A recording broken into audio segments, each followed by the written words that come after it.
que tú eres mi esperanza, eso me basta. ¿Por qué perdemos el tiempo haciendo las cosas en nuestro esfuerzo y en nuestra manera? Si podemos hacerlo Quien de guía Dios en su tiempo más fácil. Feliz contemplo que estás en mi barca. En esta mañana quiero mostrarles la perspectiva de Juan al ir cerrando el mensaje que él tiene para nosotros. Hemos ido viendo domingo a domingo cómo Juan ha ido enseñándonos tantas cosas hermosas a través de la primera carta. Hoy el apóstol Juan comienza a despedirse de los lectores, pero lo hace a través de darnos 4 temas centrales. 2 lo ha desarrollado con mucha claridad en toda su carta, pero hoy quiero centrarme en 2 también muy importantes para la vida de todo creyente, de todos los que estamos acá. Así que quiero pedirles su máxima atención, porque el Señor nos va a dar a través del apóstol Juan una de las herramientas más poderosas para nuestra vida, para nuestra familia, para nuestro entorno, para nuestros amigos y hermanos. Así que les pido que presten mucha atención. El propósito para esta mañana es muy claro y sencillo. Que tengamos todos nosotros la claridad, primero, de ser salvos por fe, y que a través de la salvación que tenemos, el Señor nos ha entregado la victoria. Y esto nos da el terreno libre para poder orar. Pero el apóstol Juan nos va a enseñar un tipo específico de oración. Y es aquí donde yo quiero aterrizar toda la carta de Juan para cerrar con todo esto. Abran sus Biblias en la primera carta de Juan, capítulo 5, versículos 13 hasta el 21. Dice la palabra del Señor: estas cosas os he escrito a vosotros, que creéis en el nombre del Hijo de Dios, para que sepáis que tenéis vida eterna y para que creáis en el nombre del Hijo de Dios. Y esa es la confianza que tenemos en Él, que si pedimos alguna cosa conforme a su voluntad, Él nos oye. Y si sabemos que Él nos oye en cualquiera cosa que pidamos, sabemos que tenemos las peticiones que le hayamos hecho. Si alguno viere a su hermano cometer pecado que no sea de muerte, pedirá y Dios le dará vida. Esto es para los que cometen pecado que no sea de muerte. Hay pecado de muerte por el cual yo no digo que se pida. Toda injusticia es pecado, pero hay pecado pecado no de muerte. Sabemos que todo aquel que ha nacido de Dios no practica el pecado, pues aquel que fue engendrado por Dios le guardará y el maligno no le toca. Sabemos que somos de Dios y el mundo entero está bajo el maligno, pero sabemos que el Hijo de Dios ha venido y nos ha dado entendimiento para conocer al que es verdadero.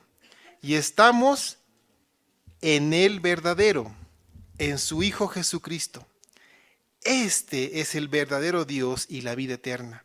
Hijitos, guardaos de los ídolos. Amén. El primer tema que Juan nos habla es muy sencillo. Está comenzando a cerrar toda una enseñanza previa que vimos anteriormente. Nos habla de la seguridad de nuestra salvación. Y como vimos domingos anteriores, muchas veces se van dando ciertos comentarios que se quedan a lo largo del tiempo. Pero del versículo 13, la última parte, es como un comentario añadido. Solamente si leyéramos el versículo 13, sería únicamente esto. Estas cosas os he escrito a vosotros que creéis en el nombre del Hijo de Dios, para que sepáis que tenéis vida eterna. Los que tienen una Reina Valera contemporánea o una nueva versión más actualizada van a encontrar que la última frase no está. Y no se asusten porque esto no está. El sentido del texto, del versículo, está solamente en esto. Porque el apóstol Juan nos llama a todos nosotros a que tengamos seguridad de salvación. ¿Por qué? Porque hemos creído en el nombre del Hijo de Dios y hemos entendido qué significa esto. No solamente es creer en Jesús, sino en la obra que Él hizo y que Él es el Hijo de Dios, es Dios y es el Verbo eterno. Entonces, cuando nos dice estas cosas, ¿no? Estas cosas os he escrito, se está refiriendo a todo lo anterior y a lo que va a escribir ahora, los 5 capítulos de esta primera carta. Y él dice que todo lo que he escrito tiene un fin, que creamos y que tengamos seguridad, para que creamos en el nombre del Hijo de Dios y para que sepamos, y saber es tener la certeza de que tenemos vida eterna. Hermanos, yo quiero animarles en esta mañana a que descansen en la seguridad de la salvación. Si conocemos a Cristo, sabemos quién es Él, hemos entendido su obra y lo hemos hecho nuestro Señor, nuestro Salvador, yo les garantizo por la palabra del Señor que Él ha iniciado su obra en ustedes y Él la va a cumplir y la va a perfeccionar. Y esa es una certeza y una garantía que Juan nos está dando. Con esta certeza, con esta garantía, Juan va a abordar el tema central de esta mañana. Presten atención porque el tema central se divide en 2 partes. Nos da las herramientas y con estas herramientas nos da la dirección para hacer algo específico. Esta herramienta no es nada nuevo, pero es poderosa y se llama oración. Presten atención cómo Juan utiliza palabras específicas para la oración. Dice, y esta es la confianza que tenemos en Él, que si pedimos alguna cosa conforme a su voluntad, Él nos oye. Es claro, es directo. Juan nos habla sobre la oración y nos llama a tener plena confianza en 3 puntos. Y grábense esto, los que tienen la costumbre de ir anotando, anótenlo, porque son 3 puntos que Juan nos garantiza. Primero, nos garantiza que somos oídos, y no solamente oídos, somos atendidos. Y esto es algo que a mí me sorprende. Muchas ocasiones yo estoy hablando con mi esposa, y de repente llega mi hijita y nos comienza a contar lo que le ha pasado, y de repente viene nuestro hijito y nos está contando otra cosa, y yo entro en cortocircuito. Porque son 3 voces a las que tengo que atender y entender y no puedo. Y algo se desconecta en mi cabeza. Entonces tengo que pedir que primero acabe de hablar uno, después el otro. Yo no puedo escuchar a más personas a la vez. ¿Por qué les cuento esto? Porque quiero que comprendan la grandeza de un Dios todopoderoso. Ustedes pueden percibir lo siguiente. Todos los habitantes de este planeta tienen un pensamiento al mismo tiempo. Dios los conoce, los escucha y los entiende perfectamente al mismo tiempo. Si todos juntos en este momento comenzáramos a orar en voz audible, yo les garantizo que el Señor escucharía la oración, la entendería y la atendería al mismo tiempo. No es que esté escuchando la oración de este lado y este lado mientras está orando se ha perdido, entonces tiene que repetir. No, al mismo tiempo el Señor nos escucha, nos atiende. Y esto es impresionante. Porque alguna vez yo escuché decir, no es que mi oración no es tan importante y hay otras que son más importantes, entonces el Señor no me va a entender. Pero saben, hermanos, no piensen en esto. El Señor les escucha y les atiende. La segunda cosa que Juan nos dice es que tenemos garantizada una respuesta. Así que eres oído y atendido y tienes la respuesta garantizada. Y en tercer lugar, Juan nos dice que no hay límite, no hay limitación para lo que tú puedes pedir.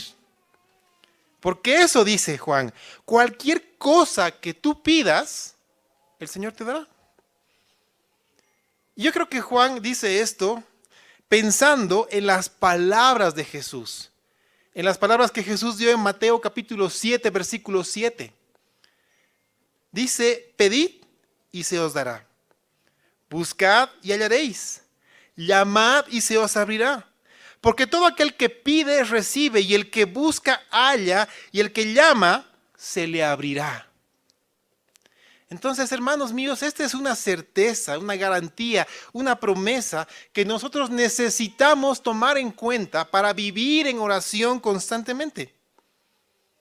Y hemos atendido y entendido que la oración no es algo cotidiano y diario, que nosotros podemos tener un diálogo especial y específico con el Señor. Y también es bueno apartar tiempos para la oración a solas. Ahora, para que estas tres consideraciones que les he dado sean una realidad en nuestra vida, en tu vida de oración, yo quiero que tengas claro principios bíblicos. Porque a veces decimos, wow, esto es una carta blanca para que pidamos literalmente lo que querramos y el Señor nos va a conceder. Ok, eso es lo que dice la palabra, pero vamos a entender los principios bíblicos para que esto sea una realidad. Primero, atento, primero, la fe. Cuando hablamos de fe, no estamos hablando simplemente de creer mentalmente en algo. No es simplemente eso. A veces podemos decir que vamos a visualizar nuestras metas. Vamos a confesar positivamente que algo nos va a salir. Es más, vamos a rechazar o cancelar lo que no nos viene bien. No es simplemente eso. La fe es mucho más grande que eso. La fe no funciona así. La palabra nos enseña que la verdadera fe, la que proviene de Dios como un don, como un regalo a aquel que ha nacido de nuevo, nos lleva a depositar nuestra confianza en alguien. ¿Ok? La fe nos lleva a depositar nuestra confianza en alguien. Pero ojo, y aquí hay una advertencia muy seria que el profeta Jeremías nos hace. En Jeremías 17:5. Así ha dicho Jehová: maldito el varón que confía en el hombre y pone carne por su brazo y su corazón se aparta de Jehová. Entonces, la pregunta es, ¿en quién podemos confiar? Y la respuesta debería ser unánime. ¿En quién podemos confiar? En Cristo. ¿En quién podemos confiar? En Cristo. Entonces, la verdadera fe nos lleva a depositar nuestra confianza en Cristo. Y esto, hermanos míos, nos lleva a pisar en la roca firme, donde no hay sombra de variación. Y es una garantía y una certeza.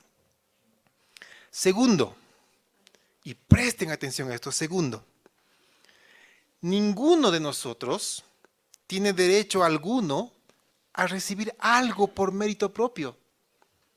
Nadie puede recibir algo de parte de Dios por mérito propio.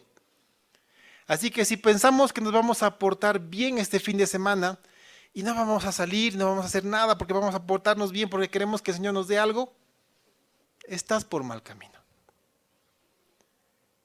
No hay nada que tú puedas hacer para que el Señor te dé algo por mérito propio, partiendo desde la salvación.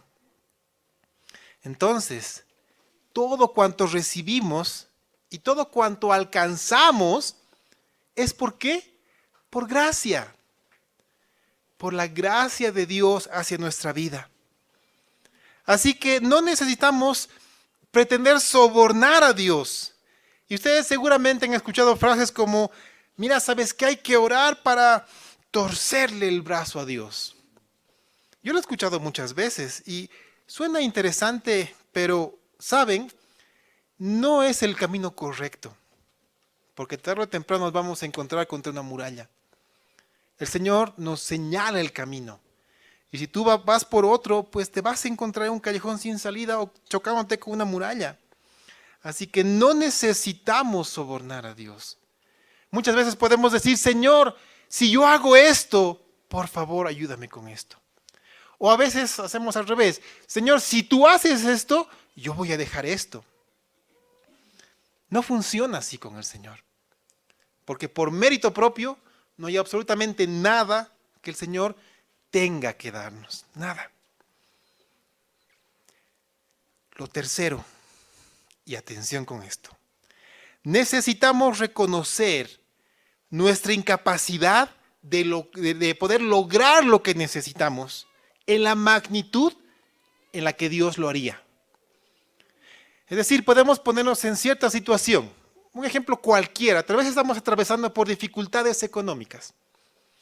Entonces vamos y decimos, ok, yo lo voy a hacer, yo voy a salir adelante. Tengo manos, tengo salud, tengo inteligencia, yo puedo trabajar y con mis propios medios salir adelante. Ok, yo quiero preguntarte, ¿quién te dio la salud? ¿Quién te dio la vida? ¿A quién le pertenece la vida que tienes tú? ¿Quién te la puede quitar en cualquier momento? Entonces, literalmente dependemos 100% de Dios. Es más, Cristo dijo, apartados de mí, nada podemos hacer. Entonces necesitamos reconocer nuestra incapacidad de lograr lo que nosotros pedimos en oración en la misma magnitud que Dios nos lo daría. Así que si queremos alcanzar la victoria, hermanos, si queremos ser más que vencedores, debemos ponernos en la posición del que pide humildemente delante del Señor. Es decir, reconocer que nosotros no podemos hacer nada. No tenemos la fuerza, no tenemos el conocimiento de un Dios eterno para hacer las cosas conforme Él podría hacerlo. Y saben, yo creo que ese es el motivo principal por el cual se ora poco. Ese es el motivo, uno de los motivos principales por el cual oramos poco. Y generalmente oramos cuando estamos en un serio problema o cuando la olla ya se está quemando, cuando necesitamos desesperadamente que nos saquen de alguna situación, porque pensamos que podemos hacerlo por nuestra cuenta. ¿Saben? Es como aquel papá que está sentado viendo jugar a su hijo. Y de repente él necesita mover un mueble. Su hijo quiere mover un mueble para tener más espacio para jugar. Entonces el papá le dice, hijito, ¿yo te voy a ayudar? No, tranquilo papá, yo puedo. Ah, bueno. Entonces el papá se sienta a ver lo que hace su hijo. Y comienza a empujar con todas sus fuerzas. ¿Creen que lo va a poder mover? Tal vez un rasponcito. Va a llegar el momento en el cual el hijo tenga que decir, papi, no puedo, ayúdame. ¿Ok? Se levanta el papá y lo empuja. Listo. Así funciona con nosotros, hermanos. ¿Cuántas veces el Señor ha tenido que parar su obra y decir, muy bien, ¿quieres hacerlo a tu manera? Dale. Yo estoy aquí para cuando me necesites. Y Él está observando todo lo que estamos haciendo. Por eso cuando clamamos a Él, Él nos responde. Así que yo me pongo a pensar en algo que debería ser lógico en nuestra vida. ¿Por qué perdemos el tiempo haciendo las cosas en nuestro esfuerzo y a nuestra manera si podemos hacerlo a la manera de Dios en su tiempo más fácil? Porque pensamos que en nuestra fuerza podemos hacerlo. Es por eso que no oramos como deberíamos hacerlo. Y esto es lo que nos debería llamar la atención y cambiar nuestra manera de pensar. Tendemos a creernos fuertes, tendemos a creernos capaces, tendemos a creernos autosuficientes y con la experiencia necesaria para poder resolver todas las cosas por nuestra cuenta. Así que no lo hagamos. Acudamos a quien puede hacerlo de manera clara y sencilla. ¿Para qué vamos a sufrir si podemos reconocer que apartados de Él nada podemos hacer y nada somos? Así que piensen en esto, hermanos. En cuarto lugar, la petición, y esto también a veces es un tema de debate entre las personas. La petición no es para que Dios se entere de lo que te está pasando. Porque muchos igual no oran porque dicen, ¿para qué voy a orar si Dios ya sabe lo que voy a decir antes de que salga de mi boca? Ok, es verdad. Es cierto. Pero quiero que sepas que tu oración no es para decirle a Dios lo que te está pasando. No es que tú le digas, Señor, esto me está pasando. Y le vas a decir, ¿en serio? Él ya lo sabe. Entonces, ¿para qué es la oración? es para que tú acudas a Él en base a tu fe y tú reconozcas y le digas cuánto dependes de Él. La oración no es para decirle lo que te está pasando. La oración es para que tú reconozcas cuánto necesitas de Él, cuánto dependes de Él. Así que la oración es para nuestro beneficio, para nuestra bendición. Y con la oración, el Señor será glorificado. Tú puedes decirle al Señor todo lo que hay en tu mente, todo lo que te está pasando. Puedes descargarte y desahogarte. Pero debes decirle, Señor, yo dependo de ti. Quiero depender de ti. Necesito depender de ti. Desesperadamente. Y también ahí es donde fallamos. Porque acudimos donde el Señor y decimos, Señor, me está pasando esto, me han dicho esto, me ha pasado esto. Ya, Señor, gracias, y nos vamos. Y no hemos cerrado el tema de la oración, es decir, le hemos dicho lo que ya sabía. Pero nosotros mismos no nos hemos dado cuenta que necesitamos depender de Él. Así que la oración no es para decirle al Señor lo que nos está pasando, ya lo sabe. Es bueno que lo digamos, pero el punto central es que nosotros, en base a nuestra fe, le digamos cuánto dependemos de Él para que podamos obtener gracia. Ese es el objetivo, que obtengamos gracia de parte de un Dios todopoderoso de quien dependemos. Yo te aseguro que la gracia que tú vas a recibir será más que suficiente, mucho más que suficiente, para que tú llegues a la cima de tu circunstancia y la termines y la pases sin dificultades, porque estarás en la mano de tu Dios todopoderoso, cuidado y resguardado. En quinto lugar, y aquí también es un punto flaco, pero debes prestar atención a esto. Necesitamos ser persistentes. Debemos ser persistentes en la oración, porque el tiempo de Dios no es el nuestro. Lo hemos dicho muchas veces y necesitamos recordarlo constantemente.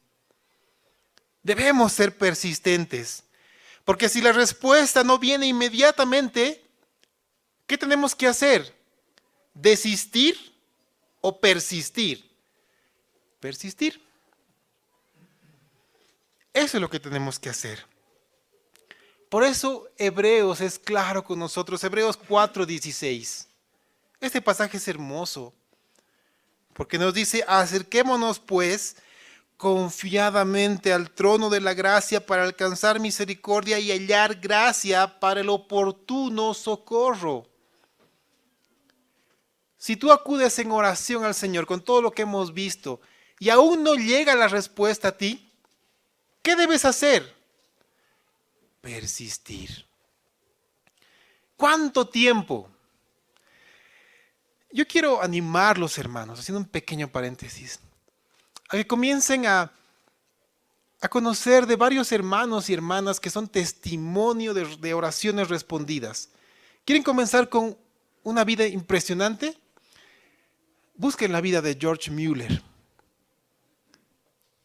Este hombre fue impresionante, porque en su autobiografía él nos habla que cuando comenzó a orar le costaba mucho. Le costó años orar. Incluso nos cuenta que él comenzaba a orar y quedaba dormido. Y cuenta cómo a través de la oración, mediante los salmos, él aprendió a orar. Y hay un hermoso libro de él que es 1,5 millones de oraciones respondidas. Búsquenlo. No se asusten de ver cuán grueso es, porque son 2 tomos. No se asusten. ¿Saben? Van a ver las primeras oraciones respondidas y se van a quedar con la boca abierta. Les doy un spoiler. Él fue un hombre que dedicó su vida a cuidar a huérfanos. Él literalmente sacó adelante a miles de huérfanos sin pedirle nada a nadie más que a Dios.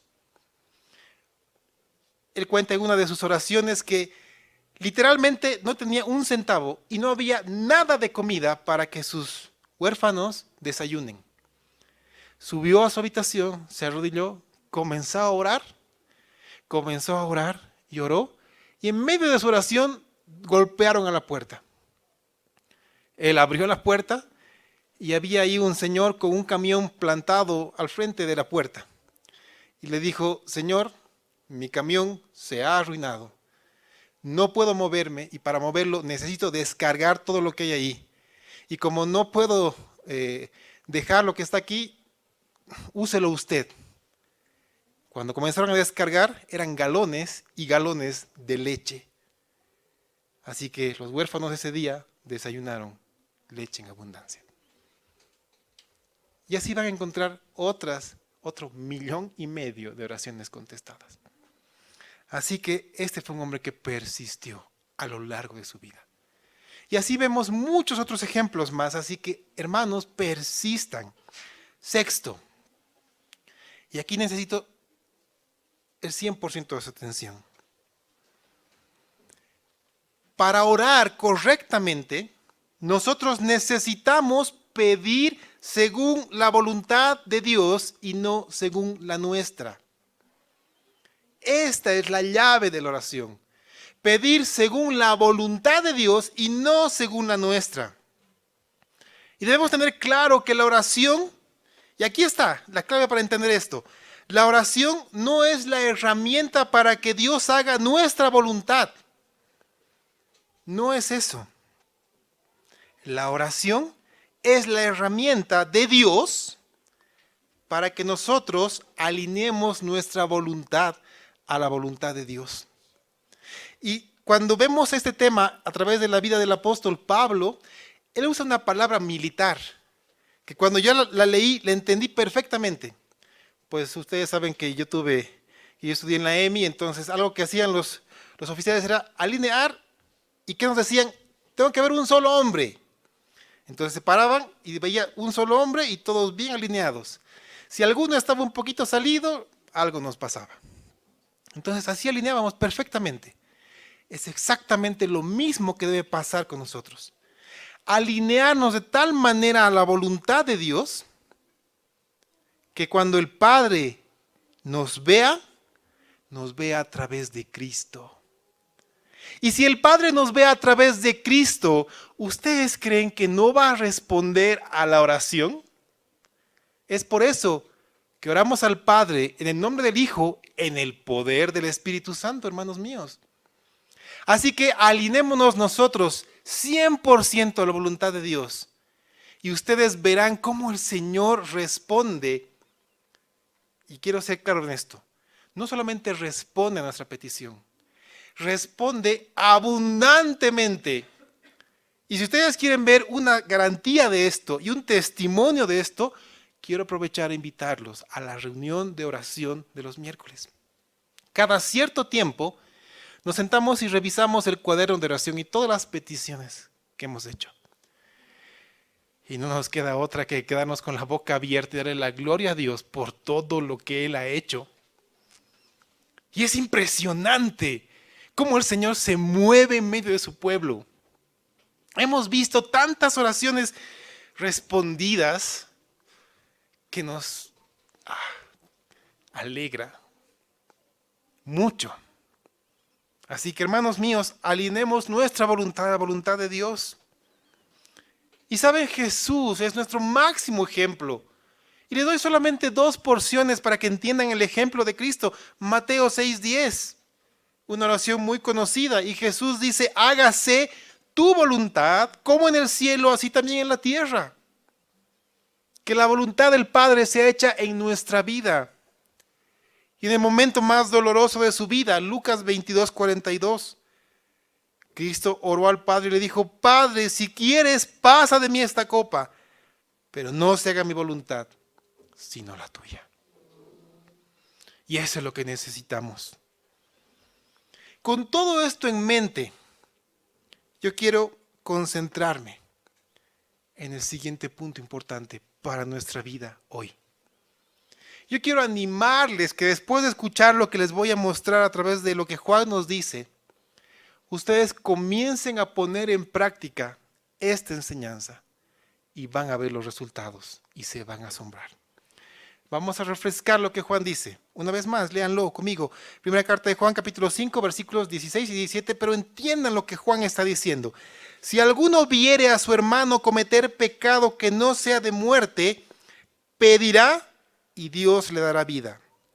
Esto es para los que cometen pecado que no sea de muerte. Hay pecado de muerte por el cual yo no digo que se pida. Toda injusticia es pecado, pero hay pecado no de muerte. Estos dos versos pueden ser un poco confusos, pero si nos adentramos en ellos, vamos a descubrir una de las herramientas más poderosas que Dios nos ha dado para luchar por la vida de nuestros seres queridos y de nuestros hermanos. Porque esta es una oración de intercesión. Una oración de intercesión por nuestro hermano que está en pecado.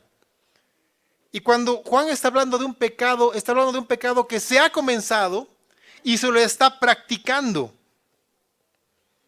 Porque como creyentes nosotros no estamos libres de pecado. Ustedes han pecado hoy. Ustedes han pecado ayer. Y con seguridad pecarán mañana. Lo mismo que yo. Todos. Porque aún cargamos este cuerpo de muerte. Pero en general pecamos por omisión o por error. Pero cuando alguien comienza a pecar y comienza a hacerlo deliberadamente, está practicando el pecado. Podemos dar varios ejemplos. Uno muy común en la iglesia. Cuando alguien decide por su propia cuenta dejar de congregarse. ¿Qué está haciendo? Está quebrantando un mandamiento. Porque hay un mandamiento de congregarnos. Entonces dicen, no, yo con el Señor en mi casa, yo pongo mi musiquita, escucho una prédica por internet y ya está. Y deliberadamente comienza a hacer eso. ¿Qué está haciendo? Está pecando. Y lo está haciendo deliberadamente. Está practicando el pecado. Ese es un ejemplo. Si nosotros oramos sosegadamente por este hermano, nuestra oración va a hacer que este hermano sea conducido al camino de vida y apartado del pecado. Porque aquel que intercede, porque es lo que dice Juan, el que intercede le da vida.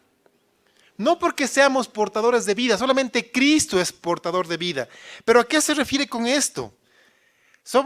Le damos vida en el sentido de que lo estamos restaurando a la comunión con Cristo. Lo estamos restaurando a la vida con Dios. Lo estamos empujando a confesar su pecado y ser libre de él y estar nuevamente conectado perfectamente con Dios.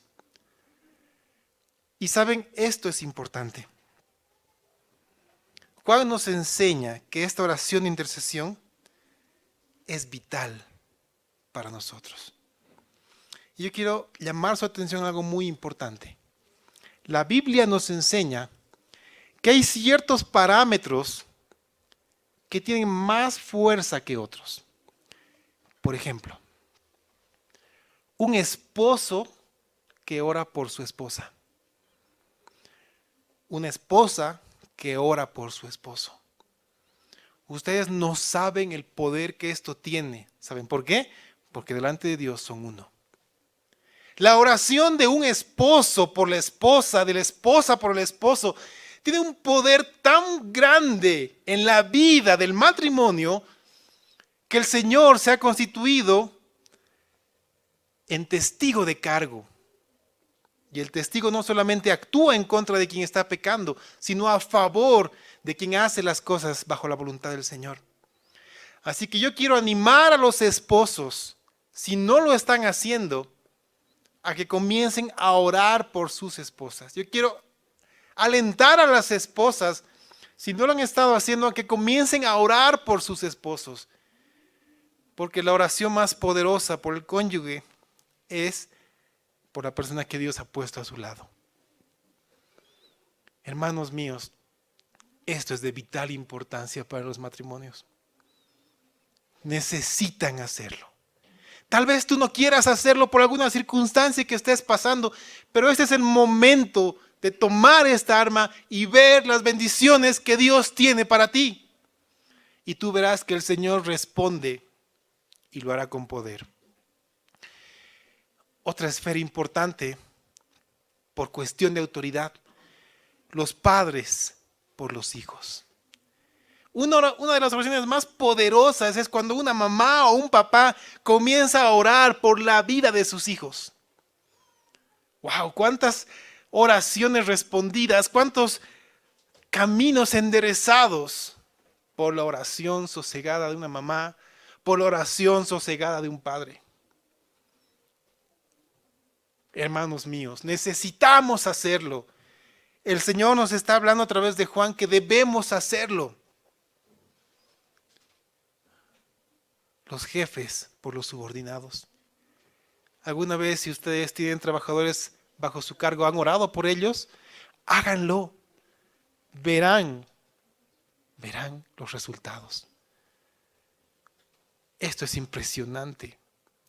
¿Y saben qué? Otra parte importante dentro de la iglesia, el liderazgo por las ovejas. Una oración sosegada del liderazgo por las ovejas igual es importantísima. Por eso el Señor demanda mucho de todos los que están en autoridad, padres, jefes, pastores, hermanos míos. Juan nos está llamando a entender esto de manera clara y concreta.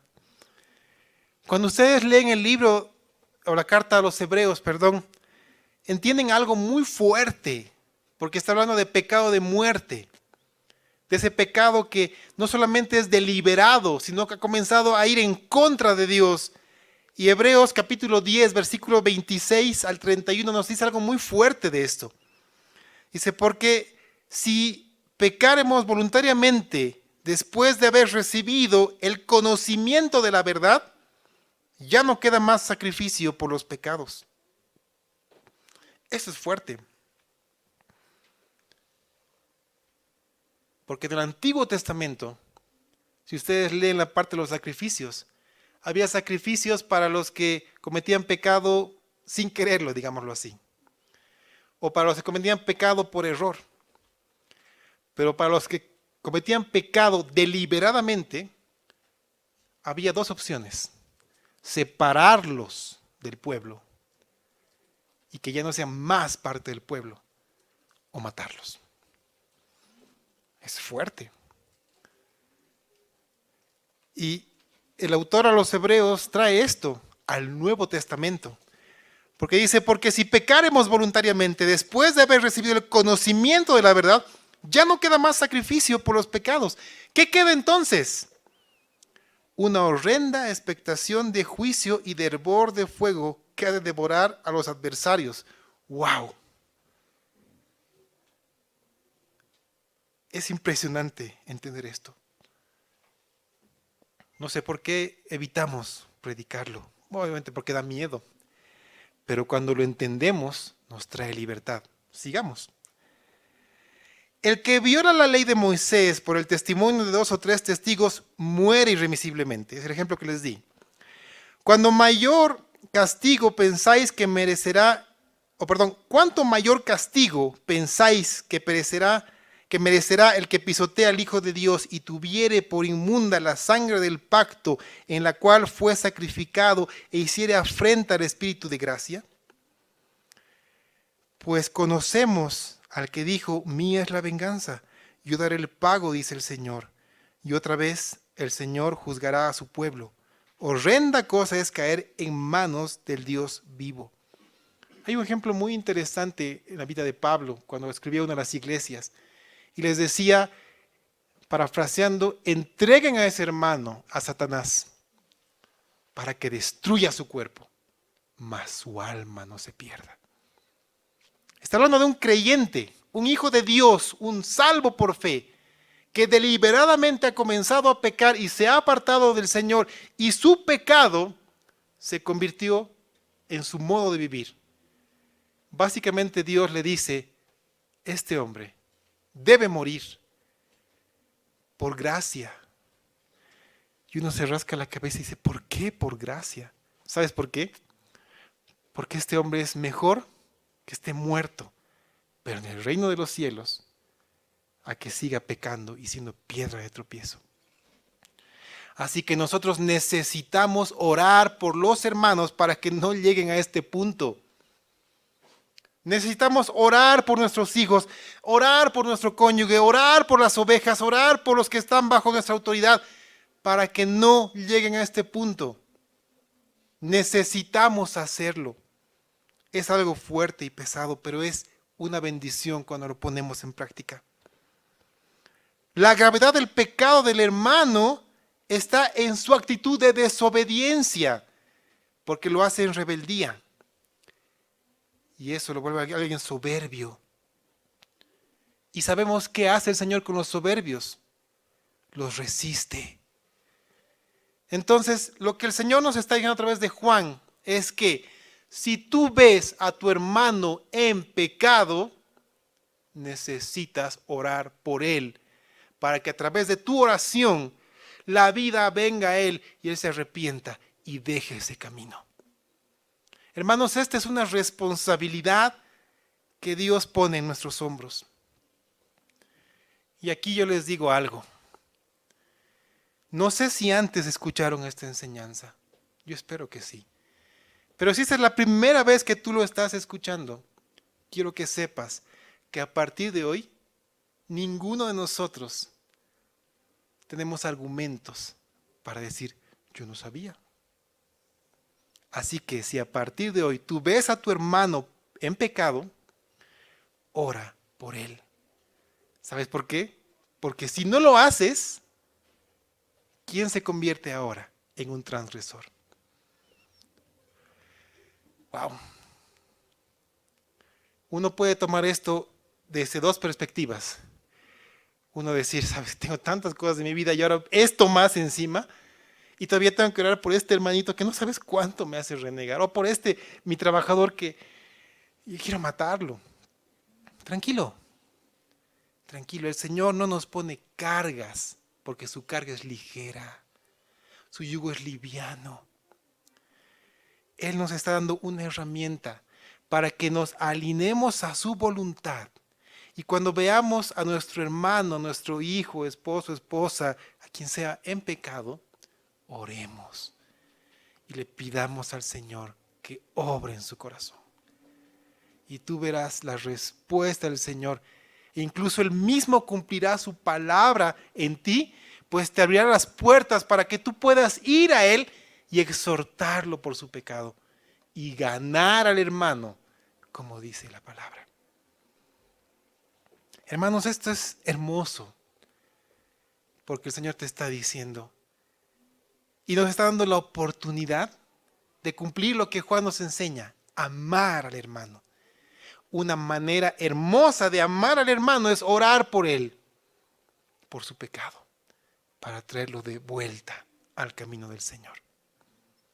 Y necesitamos hacerlo.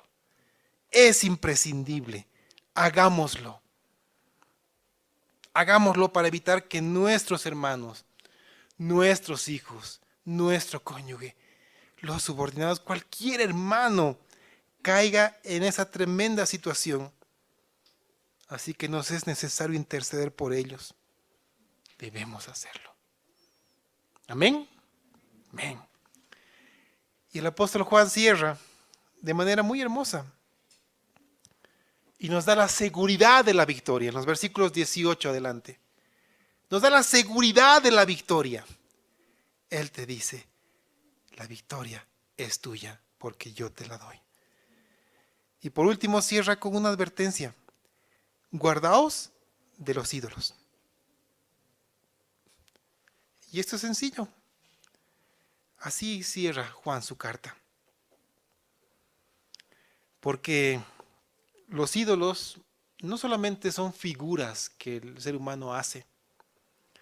Los ídolos es cualquier cosa o persona que ha ocupado el lugar de Dios en nuestro corazón. Puede ser un familiar, nuestro ser querido, nuestros hijos, nuestro trabajo, cualquier cosa. Cualquier cosa. Eso es un ídolo. Y Juan nos dice, apártate de él.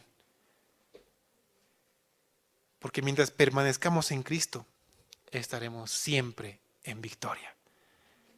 Y esa es la hermosa manera en la cual Juan cierra su carta.